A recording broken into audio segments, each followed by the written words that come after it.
마가복음 11장부터는 예수님께서 십자가를 지시기 전에 마지막 한 주 동안 성전에서 있었던 이야기를 기록하고 있습니다. 예수님께서 예루살렘 성전에 가셨을 때 성전이 종교 지도자들의 탐욕으로 제 기능을 하지 못하고 있는 것에 예수님이 매우 화가 나셨습니다. 하나님을 섬기는 성전은 찬송 소리와 기도 소리가 가득해야 되는데 성전에서는 돈을 바꿔줄 때 들리는 동전 소리, 쨍그랑 하는 소리와 짐승을 매매하면서 들리는 짐승의 울음소리, 음매하는 소리가 가득했습니다. 환전과 짐승 소리로 얻어지는 수익은 모두 종교 지도자들의 몫이었기 때문입니다. 그래서 예수님께서는 환전해주는 사람들 그리고 짐승들을 성전에서 내쫓으셨습니다. 그러자 이번에 종교 지도자들이 열받았습니다. 왜? 자기의 이익이 손해가 있게 되고 또한 영업에 방해가 되기 때문에 이제 그대로 예수님을 살려둘 수 없다 이렇게 생각했고, 할 수만 있으면 그의 말과 행동 중에 죽을 빌미를 찾으려고 분주하게 움직였습니다. 유대교, 그 당시에 유대교에는 3대 종파가 있었습니다. 우리는 여러 가지 종파가 있는데 첫 번째는 바리새파, 두 번째는 사두개파, 세 번째는 에세네파. 또 하나 유대 종파는 아니지만 그들 가운데 정당처럼 있는 헤롯 왕, 분봉했던 헤롯 왕을 따르는 헤롯 당이 있었습니다. 이들은 원래 사이가 안 좋아요. 특별히 유대교의 세 종파와 헤롯 당은 너무너무 사이가 안 좋습니다. 왜냐하면 로마 제국을 따르고 있는 헤롯 당은 유대의 세 종파하고는 적대적인 원수 같은 존재였습니다.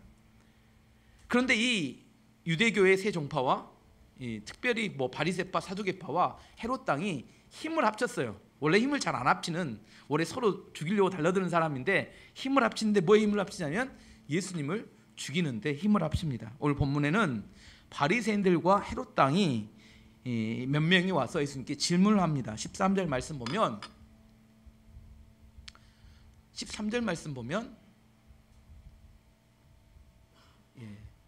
그들이 예수의 말씀을 책 잡으려 하여 바리새인과 헤롯 당 중에서 사람을 보내매 이렇게 기록되어 있습니다. 종교 지도자들이 바리새인 중에 몇 명, 헤롯 당 중에 몇 명을 뽑아서 팀을 짰습니다. 왜 팀을 짜요? 원래 팀을 안 짜는 사람들이라니까요. 팀을 짜서 예수님께 보내서 죽일 빌미를 찾으려고 팀을 짰습니다. 그래서 예수님께 와서 이렇게 물어봅니다. 14절 말씀 보면 와서 이르되 선생님이여 우리가 아노니 당신은 참되시고 아무도 꺼리끼는 일이 없으시니 이는 사람을 외모로 보지 않고 오직 진리로서 하나님의 도를 가르치심이니이다. 이렇게 이야기해요. 네 가지를 이야기하는데 너무 맞는 말만 합니다. 하나님, 예수님은 참되시고 예수님은 아무 일에도 꺼리끼는 없으시는 분이고 사람을 외모로 보지도 않으시고 진리로 하나님의 도를 가르치는 분입니다. 다 맞는 말인데 문제는 뭐예요? 이게 그들의 진심이었습니까? 아니면 상대방을 속이기 위한 전략이었습니까? 긴장을 풀도록 만들어서 뭐예요? 잘못된 어떤 죽일 빌미를 찾아내기 위해서 하는 이야기였습니다. 속으면 안 됩니다. 우리가 삶을 살다 보면 알면서도 속아주어야 될 때가 있어요. 그러면 속아주는 것은 괜찮습니다. 하지만 내가 몰라서 속는 것은 안 됩니다. 알면서도 속아주는 것을 사랑이라고 합니다. 하지만 몰라서 속는 것은 어리석음입니다. 하나님을 믿는 성도들이 선한 마음으로 세상에 나갑니다. 근데 세상에 나가서 큰 상처를 받을 때가 있습니다. 왜 상처를 받을까요? 하나님께 은혜를 많이 받았어요. 그래서 좋은 마음으로 세상에 나가서 하나님의 말씀을 전해야겠다고 나갔는데 거기서 사기를 당하고 상처를 받게 됩니다. 왜 이런 일이 발생해요? 내가 선한 마음으로 나가면 세상도 나를 선하게 대해줄 거다 이렇게 생각한다는 겁니다. 하지만 그렇지 않습니다. 내가 선한 마음으로 나가더라도 세상은 나를 이용해서 악한 마음을 가지고 나를 이용하려고 하는 사람들이 있고 존재하고 우리에게 다가옵니다. 그렇기 때문에 우리가 세상에 나가지 말아야 된다 이렇게 말하는 건 아닙니다. 기독교는 산중 종교가 아닙니다. 그걸 알고 나가면 됩니다. 예수님께서 제자들을 전도 보내시면서 이렇게 말씀하셨어요. 마태복음 10장 16절 말씀 보면 보라 내가 너희를 보냄이 양을 이리 가운데로 보냄과 같도다. 그러므로 너희는 뱀같이 지혜롭고 비둘기같이 순결하라. 내가 너희를 보내는데 양을 이리 가운데 보내면 어떻게 될까요? 이리들이 어떻게 저놈을 잡아먹을까 이렇게 몸부림칠 거 아니에요. 근데 예수님이 우리를 세상으로 보내시면서 하는 말이 내가 너희를 보내는 것이 양을 이리 가운데 보낸 같이 매우 위험한 상황이다 이렇게 말씀해 주시는 겁니다. 이 지혜를 얻어야 합니다. 세상에 나갈 때 내가 선하니까, 선한 마음 가지고 있으니까 세상도 우리를 선하게 대해줄 거다. 이거 어리석음입니다. 우리가 선한 마음으로 가지고 가도 세상을 우리를 속이려고 다가온 사람이 있다는 겁니다. 그래서 예수님께서 두 가지를 준비해야 한다는 겁니다. 뱀같이 지혜로워야 되고 비둘기같이 순결해야 된다 이렇게 말씀하십니다. 순수한 마음과 좋은 마음으로 가지고 나갔다가 된통 당하고 난 다음에 항상 하는 말이 그럴 줄 몰랐어요. 몰라서 당했어요. 내가 진심으로 나아가면 상대방이 진심으로 내 진심을 알아줄 줄 알았어요. 이 말들이 다 무슨 의미예요? 내가 어리석은 사람이다. 이걸 의미하는 겁니다. 요즘 20대 30대 젊은 세대가 그들의 인생의 목표로 삼는 게 뭐냐면 경제적 자유를 얻는 것, 이걸 자기들의 인생의 목표로 삼는다고 합니다. 경제적 자유를 얻는다는 게 이런 겁니다. 직장을 다니지 않고도 충분한 소득이 발생해서 자유롭게 사는 걸 의미합니다. 그걸 영어로 파이어족이라고 합니다. 그래서 경제적 자유를 얻으려면 얼마를 벌어야 되냐? 10억 정도 있으면 된다. 나 15억이 있어야 된다. 아니 안 된다. 30억 정도는 최소한 있어야 된다. 의견이 분분하지만 직장을 다녀서는 절대로 벌 수 없는 돈입니다. 그래서 젊은 사람들이 뭘 택했냐면 비트코인 같은 가상화폐를 선택했어요. 유튜브에 비트코인이나 이 가상화폐에 투자해서 100배, 수백 배를 얻어서 뭐예요? 경제적 자유를 얻었다고 방송하는 사람들이 있으니까 너도 나도 저렇게 되기를 원한다고 투자했는데 오늘 아침에 봤더니 고점 대비 막 80% 이상 가까이 막 폭락했다는 이야기가 있더라고요. 자기 돈으로 투자한 사람은 괜찮은데 빚내서 투자한 사람은 거의 전체 이게 완전 손실 처리, 100% 손실 처리 되는 사람들이 늘어나고 있다고 합니다. 또 예전에 예전이 아니라 불과 얼마 전까지 영끌이라고 하죠. 용까지 끌어모아서 이렇게 대출을 받아서 아파트를 산 젊은 세대. 금리가 지금 급격히 올라가니까 월급의 70% 이상을 이자를 내고 있다고 하는 사람들이 늘어나고 있다고 합니다. 근데 문제는 앞으로가 더 문제예요. 금리가 계속 올라가고 있기 때문에 어쩌면 이자를 못 내면 경매로 아파트가 나올 수도 있습니다. 몰라서 그랬다고 하면 은행에서 봐주나요? 봐주지 않습니다. 세상 그렇게 호락호락하지 않아요. 예수님께 나쁜 의도를 가지고 접근했던 그들의 외식을 예수님은 알고 계셨습니다. 15절 말씀 보면 우리가 바치리까 말리까 한데 예수께서 그들의 외식함을 아시고 이르시되 어찌하여 나를 시험하느냐? 데나리온 하나를 가져다가 내게 보이라 하시니, 예수님께서는 왜 나를 시험하느냐? 그들의 의도를 정확히 알고 계셨어요. 무슨 말이냐면 가이사에게 세금을 바쳐야 된다 이렇게 말하면, 아니 이스라엘을 구원하러 온 구원자 메시아가 로마에게 세금을 바치라고 한다는 게 말이 되냐? 저 사람은 절대로 구원자가 될 수 없다. 이스라엘에 이렇게 비난하고 공격한다는 겁니다. 반면에 세금을 내지 말아야 된다 이렇게 이야기하면 저 사람은 세금 거부 운동을 통해서 백성들을 선동하는 로마 제국의 반역자자고 로마 총독에게 고소를 해버려요. 어떻게 대답을 해도 보여요? 빠져나갈 구멍이 없는 함정 있는 질문이었습니다. 예수님께서 이야기하시죠. 데나리온 하나를 가져와 봐라. 데나리온에는 로마 황제의 형상과 로마 황제의 글이 적혀져 있었어요. 그래서 예수님께서 오늘 제목이죠. 유명한 말씀을 하시죠. 가이사의 것은 가이사에게, 하나님의 것은 하나님께 바쳐라. 너희가 내야 될 세금이 있으면 나라에 세금을 바치고 하나님께 드려야 될 헌금이 있으면 하나님께 드려라 이렇게 말하는 겁니다. 하나님을 믿는 성도들이지만 이 나라에 이 땅에 소색해서 살고 있기 때문에 세금도 내야 되고 하나님 나라의 백성이기 때문에 헌금도 드려야 된다 이렇게 말씀하셨어요. 이걸 우문현답이라고 합니다.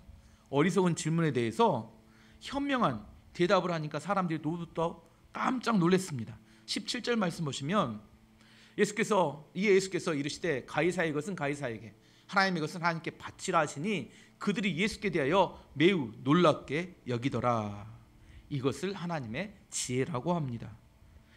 믿음을 가진 성도들이 세상에 나갈 때 이런 하나님의 지혜로 무장하고 나가야 합니다. 비둘기처럼 순결하기만 해서는 절대로 좋은 열매를 맺기 어렵습니다. 지혜가 함께 있어야 합니다. 오늘 본문의 주제는 이제 이렇게 설교의 주제는 어떻게 하면 예수님 같은 지혜를 얻을 수 있을 것인가, 세 가지에 대해서 이야기해 보기를 원합니다. 첫 번째, 지혜를 얻으려면 하나님께 기도해야 합니다. 야고보서 1장 5절 말씀 보면 너희 중에 누구든지 지혜가 부족하거든 모든 사람에게 후히 주시고 꾸짖지 아니하시는 하나님께 구하라 그리하면 주시리라. 우리 인생에는 반드시 많은 문제가 발생합니다. 그때 필요한 게 뭐라고요? 지혜가 필요한데 지혜를 얻으려면 기도해야 된다 이렇게 말합니다. 기도하면 하나님께서 합당한 말과 합당한 행동을 가르쳐 주십니다. 열왕기상 3장에 보면 솔로몬이 아버지를 이어서 이스라엘의 왕이 됩니다. 그러나 그가 너무 좋아서 하나님께 1000번제를 드려요. 소를 1000마리를 잡아서 뭐 이야기이기 때문에 뭐 1000마리지만 실제로 1000마리를 줄 세워놓기만 해도 얼마나 많겠습니까? 한꺼번에 제사를 하나님께 드렸습니다. 그 이유는 솔로몬은 다윗의 아들 왕자 중에 서열이 최하위 중에 거의 꼴찌였어요. 솔로몬의 어머니는 누구냐면 밧세바였습니다. 아시죠? 유명한 사건. 좋은 여자가 아닙니다. 밧세바였어요. 밧세바의 아들이 4명 있었는데 4명 중 몇 번째? 넷째 아들이었어요. 그러니까 왕자의 서열로 따지자면 최하위 중에 최하위였어요. 절대로 왕이 될 가능성이 거의 없던 아들이 솔로몬이었습니다. 근데 하나님께서 일방적으로 지명하셨어요. 솔로몬이 다음 왕이 될 것이다. 그래서 왕이 됐는데 너무 좋아서 하나님께 1000번제를 하나님께 감사의 표현으로 드렸습니다. 하나님께서 이게 매우 기쁘셨던 것 같아요. 그래서 그날 밤에 하나님께 솔로몬을 찾아오십니다. 그럼 물어보세요. 내가 너에게 무엇을 줄고 내게 구하여라. 내가 너의 소원을 들어주고 싶은데 내게 구해라 이렇게 이야기합니다. 그때 솔로몬이 자기는 왕이 되었는데 좋은 왕이 되고 싶은데 백성을 다스릴 지혜가 없으니 하나님 잘 다스릴 지혜를 주십시오 이렇게 구했습니다. 하나님께서 또 이 대답에도 매우 기쁘셨던 것 같아요. 열왕기상 3장 11절에서 13절 말씀 보면 이에 하나님이 그에게 이르시되 내가 이것을 구하는도다 자기를 위하여 장수하기를 구하지 아니하며 부도 구하지 아니하며 자기의 원수의 생명을 멸하기도 구하지 아니하고 오직 성사를 듣고 분별하는 지혜를 구하였으니 내가 내 말대로 하여 내가 지혜롭고 총명한 마음을 주노니 내 앞에도 너와 같은 자가 없거니와 내 뒤에도 너와 같은 자가 일어남이 없으리라. 내가 구하지 아니한 부귀와 영광도 내게 주리니 내 평생의 왕들 중에 너와 같은 자가 없을 것이라. 하나님의 사명을 감당할 지혜를 구하니까 하나님이 너무 좋아서 부귀와 영화까지 한꺼번에 덤으로 주겠다고 약속하셨습니다. 하나님께 지혜를 구하면 하나님께서는 뭘 주세요? 지혜를 주십니다. 하나님께 뭘 구해야 된다고요? 지혜를 구하셔야 합니다.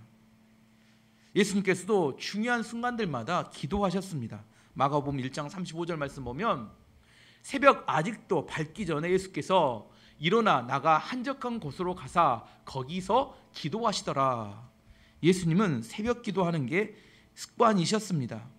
또 예수님께서는 오병이어에 기적을 일으켰더니 물고기 2마리, 보리떡 5개로 10,000명 정도의 사람들을 먹였더니 이 떡을 먹었던 사람들이 뭔 생각을 해요? 아하, 예수님만 왕으로 모시면 이제 먹을 것은 해결되겠구나.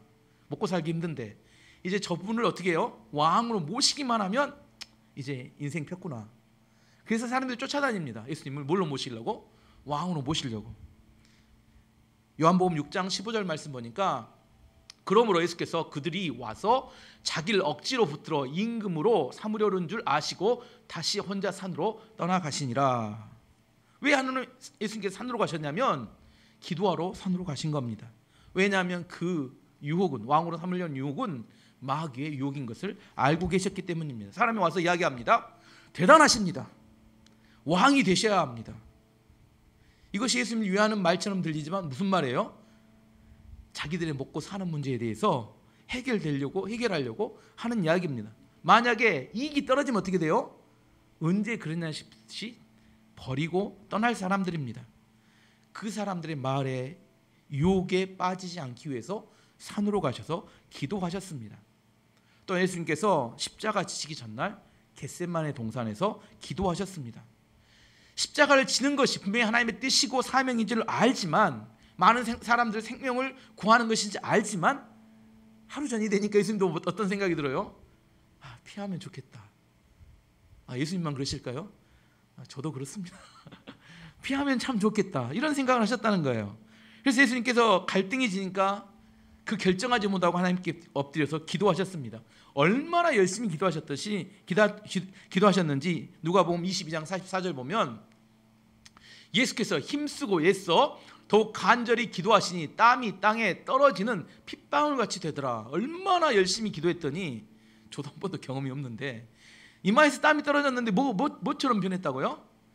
핏방울처럼 변했더라. 그래서 이렇게 해석합니다. 아마 모세혈관이 터지지 않았을까, 그래서 핏기가 섞여서 그렇게 보지 않았을까, 그렇게 생각을 합니다. 어쨌든 예수님께서 너무나 간절히 3번을 기도하시죠. 그러고 난 다음에 하나님의 뜻을 얻고 결론을 내리죠. 나의 원대로 마옵시고 아버지의 원대로 되기를 원하나이다. 십자가를 피하고 싶은 자기의 욕망을 꺾고 하나님 뜻대로 십자가 길을 가겠다고 헌신하게 됩니다. 기도할 때 우리는 최고의 지혜를 얻을 수 있게 됩니다. 우리가 예배를 드릴 때, 마음이 편안할 때, 지금 같은 상황에서 어떤 게 좋은 길일까요? 물어보면 대부분 어떻게 돼요? 잘 맞춥니다. 지금은 상태가 좋아요. 하지만 문제의 한 복판에 서게 되게 되면 그렇게 쉽던 문제가 어디로 가야 될지 전혀 보이지 않게 됩니다. 다른 사람들에게 조언해 주라면, 어떤 사람이 조언해 주라면 조언도 잘해주고 권면도 잘해줍니다. 근데 누구 문제? 정작 자기 문제가 되면 뭐가 어떻게 해야 될지를 모르고 방황해 버립니다. 우리 교회 집사님 말고 최윤희라 씨라는 분이 계시는데 나이가 38살까지 주부를 하다가 현대그룹의 광고를 담당하는 금광기획에 입사하게 돼서 카피라이터, 광고에 문구를 쓰는 사람으로 승승장구했습니다. 많은 사람들의 희망과 소망을 전달해주는 강의했고 50권 정도의 저서를 썼어요. 그리고 TV의 방송 아침마당에 자주 출연해서 많은 이렇게 사람들에게 희망을 줬습니다. 그래서 그 사람의 별명이 뭐였냐면 희망 전도사였습니다. 근데 2010년에 갑자기 남편과 함께 동반 자살을 합니다. 2년 동안 앓고 있었던 심장병으로 해서 우울증 때문에 이렇게 이기지 못했는데 자기 남편은 건강했지만 동반 여행을 떠나기, 유서에 그렇게 적었습니다. 이제 동반 여행을 떠나고 싶다. 63세의 나이로 자살을 하게 됩니다. 남의 문제에 대해서는 너무나 많은 사람이 희망을 주고 소망을 줬는데 누구 문제는 정작 자기 문제가 되니까 쉽지 않더라는 겁니다. 문제의 한 복판에 내가 서게 되면 기도를 할 줄 아는 사람과 기도를 모르는 사람은 선택이 전혀 달라집니다. 우리는 그래서 항상 겸손해야 합니다. 사람이 어디서 넘어지냐면 내가 가장 잘한다고 생각하는 그 부분에서, 자랑했던 부분에서 넘어집니다. 머리 회전이 빠르고 판단력도 좋고 많은 사람을 이끌어갈 만한 리더십이 있습니다. 근데 정말 중요한 순간에 방향을 잃어버립니다. 왜 그래요? 기도를 배우지 못했기 때문입니다. 우리의 인생이 있습니다. 우리의 똑똑함이 있어요. 우리의 인생과 우리의 똑똑함 중에 어느 게 더 클까요? 사람들은 자기 머리가 똑똑해서 우린 자기 인생 정도는 얼마든지 자기의 마음대로 끌어갈 수 있다고 생각하지만 절대로 그렇지 않습니다. 우리의 인생은 우리의 똑똑함보다 훨씬 큽니다. 그래서 우리 인생을 살아갈 때 내 똑똑한 머리로 살아가면 넘어지게 되고 겸손하게 하나님의 지혜를 구하게 될 때 행복한 삶을 살 수 있게 됩니다. 하나님의 지혜를 얻는 첫 번째 비결은 기도하는 겁니다. 두 번째는 하나님 말씀에는 지혜의 보물창고입니다. 하나님 말씀은 디모데후서 3장 15절 말씀은 또 어려서부터 성경을 알았나니 성경은 능히 너로 하여금 그리스도 예수 안에 있는 믿음으로 말미암아 구원에 이르는 지혜가 있게 하느니라. 하나님의 말씀은 우리로 하여금 구원에 이르는 지혜를 준다, 그렇게 성경은 말합니다. 우리가 어떻게 구원을 받습니까? 어떻게 구원을 받을까요? 성경을 꾸준히 읽으면 거기서 구원받을 만한 지혜가 생깁니다. 그것을 구약 성경 표현으로는 여호수아 1장 8절 말씀입니다. 이 율법책을 내 입에서 떠나지 말게 하며 주야로 그것을 묵상하여 그 안에 기록된 대로 다 지켜 행하라. 그리하면 내 길이 평탄하게 될 것이며 내가 형통하리라. 우리 길의 형통함과 우리의 성공, 형통함과 평탄함은 매일처럼 말씀을 읽고 묵상하고 순종할 때 있다고 말씀은 말합니다. 한 구절 더 찾아보면 시편 19편 7절 말씀 보면 여호와의 율법은 완전하여 영혼을 소성시키며 여호와의 증거는 확실하여 우둔한 자를 지혜롭게 하며, 여기서 중요한 단어가 하나 있는데 소성입니다. 소성. 우리가 잘 안 쓰는 단어입니다. 소성한다는 것은 영어로 quicken인데 우리나라 말로 해석하면 빠르게 하다는 겁니다. quicken, 빠르게 하다. 예를 들어 이런 겁니다. 하나님의 말씀은 잠들어 있고 병들어 있고 우둔해진 우리의 마음을 건강하게 회복시켜서 빠르게 만든다는 겁니다. 퀴큰하게 만들어 소성시킨다는 거예요. 지혜로운 사람이 되게 만든다는 의미입니다. 요즘 애들을 교육시킨다고 학원을 보냅니다. 저는 학원보다 더 중요한 게 하나님의 말씀이라고 믿습니다. 학원에 가면 공부하는 방법을 가르쳐 줄 거라고 생각하는데 그렇지 않습니다. 공부는 누가 해요? 학원 선생님들이 공부를 열심히 해요. 그래서 어떻게 해요? 잘 요리해가지고 쉽게 성적을 올릴 수 있도록 떠먹여주기만 합니다. 오랫동안 학원을 다니면 뭘 안 써요? 머리를 쓰지 않고 나중에는 학원 선생님의 도움이 없이는 공부하지 못하는 아이로 바뀌어 버립니다. 하지만 하나님의 말씀은 우리의 영혼을 빠르게 움직이도록 만든다는 겁니다. 힐튼 호텔의 창시자였던 폴라드 힐튼이 항상 그 사람 $5짜리 쇠막대기를 하나씩 갖고 다녔대요. 그리고 반복해서 직원들에게 했던 이야기가 있습니다. 이 $5짜리 쇠막대기 하나가 내 손에 있으면 $5밖에 되지 않는 그냥 쇠막대기에 불과하다. 하지만 이것으로 구부리게 되면 말 발굽을 만들면 $10 50센트 2배 정도의 가치가 만들어지고, 이걸 쪼개서 작은 바늘을 만들면 $3,250 650배의 이익을 얻게 되고, 특수 스프링을 만들면 $250만 50만 배의 수익을 얻을 수 있다. 이야기를 항상 했대요. 생각 없이 살아가면 많은 열매를 맺을 수 없게 됩니다. 어떤 일에든지 창의적인 접근이 필요합니다. 근데 이 창의성 어디서 나오냐? 천지를 만드시고 천지를 창조하신 하나님께서 그 창의성을 성경에 녹여놓으셨다는 겁니다. 성경은 우리의 영혼을 빠르게 움직이게 만들어서 지혜롭게 만드는 능력이 있습니다. 올해 우리 교회 약속의 말씀은 여기 나오는 시편 이사야 43장 19절 말씀입니다. 보라, 내가 새 일을 행하리니 이제 나타날 것이라. 너희가 그것을 알지 못하겠느냐? 정령이 내가 광야의 길을 사막에 강을 내리니. 광야는 절망의 땅이에요. 근데 어떻게 거기서 길이 만들어지겠습니까? 사막은 죽음의 메마른 땅입니다. 어떻게 거기서 강이 나겠어요? 하나님의 놀라운 지혜가 부어질 때만이 그 땅이 강이 되고 길이 되는 거지, 그냥 가만히 있어서는 절대로 그렇게 변하지 않습니다. 동양과 서양의 차이를 설명할 때 이렇게 설명합니다. 위쪽으로 볼 때는 동양이 서양보다 훨씬 더 많은 축복을 받았다고 합니다. 동양은 토지가 비옥해서 주로 쌀 농사를 짓는데, 쌀은 곡식 중에서 세 가지 특징이 있는 가장 단위 면적당 많은 수확을 낸대요. 그래서 동양은 어떻게 사냐면 인구 밀도가 높게 따닥따닥따닥 붙어 사는데, 어떻게 이게 가능하냐? 많이 수확이 되니까 다 함께 먹고 살 만큼의 쌀 농사의 수확이 나온대요. 두 번째, 쌀은 탈곡이 쉽대요. 이렇게 쌀은 이렇게 이렇게 껍질을 벗기는 것이 쉽다고 합니다. 세 번째는 쌀 농사는 물에 저장해서 키우기 때문에 매년 계속해서 같은 자리에 해도 수확량이 줄지 않는다고 합니다. 반면에 서양에서, 유럽에서는 밀 농사를 지었는데 밀은 쌀보다 훨씬 수확량이 적습니다. 두 번째는 껍질이 딱딱해서 잘 벗겨지지 않는데요. 세 번째는 한 번 짓고 나면 어떻게 돼요? 쉬어야 한답니다. 계속 지면 더 떨어지기 때문에 한 번 쉬어야 합니다. 그래서 유럽 사람들이 힘들었잖아요. 힘들었기 때문에 그들이 뭘 했냐면 껍질을 빨리 벗기게 하기 위해서 증기기관을 발명했습니다. 껍질이 빨리 벗어져야 되니까. 그래서 산업혁명이 빨리 일어났고, 밀로는 먹을 게 부족해요. 그래서 고기를 저장해 먹는데 저장하는 방법이 후추였습니다. 후추가 어디 있었냐면 인도에가 주 산지였기 때문에 인도까지 배를 보내느라 항해술이 발달했다고 합니다. 세 번째는 그 인도를 가야 되는데 콜럼버스가 방향을 잘못 잡았습니다. 어디로 가야 되는데 동쪽으로 가야 되는데 서쪽으로 가다 보니까 뭘 발견했냐면 아메리카 대륙을 발견했어요. 먹고 살기 힘드니까. 광야와 사막 같은 어려움이 꼭 나쁜 것이냐? 그 어려움 중에 뭐가 생겨요? 지혜가 생기는 겁니다.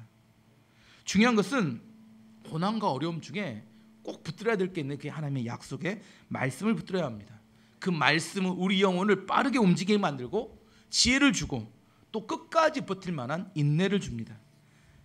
그래서 하나님의 말씀은 보물창고입니다. 지혜의 보물창고. 자, 두 가지를 정리해보면 아직 세 번째 가겠습니다. 지혜롭게 되는 방법, 첫 번째는 뭐예요? 지혜를 구해야 합니다. 하나님 지혜를 주십니다. 두 번째는 하나님 말씀을 꾸준히 읽을 때 우리에게 지혜를 줍니다. 마지막 세 번째는 지혜는 책상에서 나오는 게 아니라 현장에서 배울 수 있게 됩니다. 그럴싸해 보이지만 현장에서 검증되지 않는 이론과 주장들은 다 거짓일 가능성이 높습니다. 제가 이게 청년 때 읽었던 책 중에 전 세계적인 베스트셀러 1,500만 부가 팔렸던 책이 있는데 그게 누구냐면 성공하는 사람들의 7가지 습관. 그때 당시 웬만한 사람들은 다 우리나라도 읽었습니다. 그 보면 성공하려면 뭐가 있어야 돼요? 좋은 습관이 있어야 된대요. 7가지를 말하는데 읽어보면 자신의 삶을 주도하라. 끝을 생각하고 시작하라. 소중한 것을 먼저 하라. 윈윈을 생각하라. 먼저 이해하고 다음에 이해시키라. 시너지를 내라. 끊임없이 쇄신하라. 저도 읽으면 감동을 읽었어요. 근데 문제는 뭐냐면 이 책의 제자가 엄청나게 많이 인세를 받아가지고 사업을 했는데 쫄딱 망했다 하는 겁니다. 성공하는 습관을 가르쳤는데 본인은 사업에서 쫄딱 망했어요. 왜 그럴까? 삶의 현장에 들어가 보면 셀 수 없는, 예측할 수 없는 수많은 상황들이 벌어집니다. 코로나라는 질병의 환경이 2년 이상 지속되니까 그걸 어떻게 알았겠습니까? 2년 동안 그 사이에 사업을 시작하신 분들, 의욕적으로 교회 개척했던 목사님들 많이 힘듭니다. 빚을 내서 사업을 확장했던 분들 지금 당황스럽기 그지없습니다. 분명히 100% 확신하고 시작했는데 뭐 제대로 해보지도 못하고 뭐 만나봐야 하죠. 무너지고 있습니다. 삶의 현장이란 바로 이런 곳입니다. 책에서는 나오지 않습니다. 한 번도 경험해보지 못한 상황들이 벌어집니다. 현재 전 세계적으로 코로나 이후에 시대가 완전히 변해가고 있습니다. 오랫동안 지속됐던 저금리가 고금리 시대로 금리가 엄청나게 올라가고 있습니다. 물가가 저물가로 오랫동안 유지됐었는데 인플레이션으로 인해 고물가 시대가 물가가 매주 마트 갈 때마다 가격이 달라집니다. 또한 세계와 전 세계가 하나로 묶였었는데 이제 이념과 문화를 중심으로 세계가 쪼개지고 있습니다. 많은 경제 이론들이 실제로 현장에서 맞지 않습니다. 이런 환경에서 지금 한국은 어떻게 가고 있을까요? 우리나라는 수출을 통해서 먹고 사는 나라입니다. 문제가 세계화가 무너지면서 전 세계적으로 가장 문제가 되는 우리나라는 수출이 점점 줄어들고 있고 가장 어려운 게 우리나라는 식량이 자급자족이 안 돼요. 또한 에너지는 100% 다 수입하는 나라입니다. 석유값과 이게 식량 가격이 폭등하면서 지금 1월부터 계속 적자로 우리나라가 변하고 있습니다. 많은 사람들이 뭐라고 해요? 일시적이다. 금방 지나갈 것이다. 근데 제 생각은 다릅니다. 이제 일시적이 아니라 구조화 돼가고 있는 거 아닌가. 지금 전 세계의 흐름과 방향이. 우리나라는 출산율이 세계 최하이기 때문에 점점 나라는 늙어가고 있습니다. 청년들은 취업난 아니면 대학 졸업해서 직장을 갖는 게 엄청 어렵습니다. 전 세계가 전쟁 위기예요. 미국이 이제 손을 놔버렸기 때문에 각 지역의 패권 국가들이 자기의 영토를 넓히기 위해서 전쟁을 하지만 거기에 미국이 개입하지 않습니다. 우리나라의 삼성 같은 그룹은 세계 최고의 이렇게 기업이라고 생각했는데 이제는 그렇지 않습니다. 대기업들이 점점 중국과 미국에 있는 기업들이 밀려나고 있습니다. 대한민국의 미래는 어떻게 될까? 저는 이런 위기 중에 가장 큰 위기는 교회의 위기라고 생각합니다. 교회가 제 기능을 하지 못하고 있습니다. 100년 동안 한국은 많은 어려움이 있었지만 그때마다 교회는 깨어서 나라를 위해서 기도했습니다. 지금은 교회와 성도들이 잠들어 있습니다. 자기 자신 하나 살아남기 위해서 나라를 생각해서 나라를 위해서 기도하는 성도와 교회가 많지 않다는 이야기입니다. 과연 정치인들이 이 나라를 구해줄 수 있을 것인가? 경제인들이 이 나라를 구해줄 수 있을 것인가? 저는 그렇게 생각하지 않습니다. 이 나라가 다시 살려면 기도해야 된다고 저는 생각합니다. 현장에 지혜를 가진 사람이 나와야 합니다. 너무 절망적인 이야기만 해서 마지막 희망을 드리자면 요셉을 묵상했습니다. 마지막으로 요셉은 그 시대 기근으로 그 시대 전체 중동 근동과 이집트가 다 굶어 죽을 수밖에 없는 상황에서 하나님이 주신 지혜로 그 시대를 살려내고 이스라엘 민족을 살려냈던 사람입니다. 7년의 흉년 중에 모든 것이 다 망가질 수밖에 없었는데 하나님이 그를 지혜의 통로로 삼으셨고 그에게 줬던 지혜로 7년의 풍년의 때 잘 비추겠다가 7년의 흉년을 견디도록 하였습니다. 지금 이 시대에 우리가 필요한 것은 요셉에게 주었던 하나님의 지혜가 필요합니다. 탁상공론하며 교회 안에 있으며 그런 지혜가 아니라 삶의 현장에 들어가서 그 시대를 살릴 수 있는 지혜가 있어야 합니다. 오늘 말씀의 결론을 맺도록 하겠습니다. 종교 지도자들이 예수님께 와서 물었을 때 예수님께서 놀라운 지혜로운 대답을 하셨습니다. 가이사의 것은 가이사에게, 하나님의 것은 하나님께 바쳐라. 지혜를 얻는 방법은 오늘 세 가지입니다. 첫 번째는 기도하면 하나님께 지혜를 주십니다. 두 번째는 하나님의 말씀은 지혜의 보고입니다. 우리의 영혼을 빠르게 만듭니다. 마지막 세 번째는 하나님께 말씀을 붙들고 기도한 다음에 어디로 가야 돼요? 교회에 숨어 있으면 안 됩니다. 삶의 현장으로 들어가서 하나님께 지혜를 달라고 기도하며 약속을 붙들고 치열하게 곳에 부딪혀 싸워야 합니다. 그리고 하나님이 주신 지혜를 가지고 나와 내 가정과 교회들을 살릴 뿐 아니라 이 시대를 살릴 수 있는 하나님의 지혜를 얻어야 합니다. 저는 우리 교회가 그걸 감당하기를 원합니다. 또한 여러분, 우리 교회가 이 나라를 위해서 기도하는 교회가 되기를 원합니다. 내 한 몸 잘 먹고 잘 사는 거, 그게 아니라 우리 후손들에게 물려줄 것이 없는 나라로 지금 점점 변해가고 있다고 저는 느낍니다. 저만 그렇게 느낀지 모르겠어요. 요즘 제가 기도하면 내 마음이 좀 부담이 됩니다. 하나님, 이 나라가 앞으로 어떻게 될까요? 우리 다음 세대 아이들이 이 나라에서 행복하게 잘 살 수 있을까요? 하나님, 요셉 같은 지혜를 가진 사람이 이 땅의 지도자가 되기를 원합니다. 함께 기도하는 민족과 일반교회 되기를 부탁드립니다. 이제 다 함께 기도하도록 하겠습니다. 이 시간 기도할 때 하나님, 우리에게 지혜가 필요합니다. 하나님, 우리가 기도함으로 지혜를 얻기 원합니다.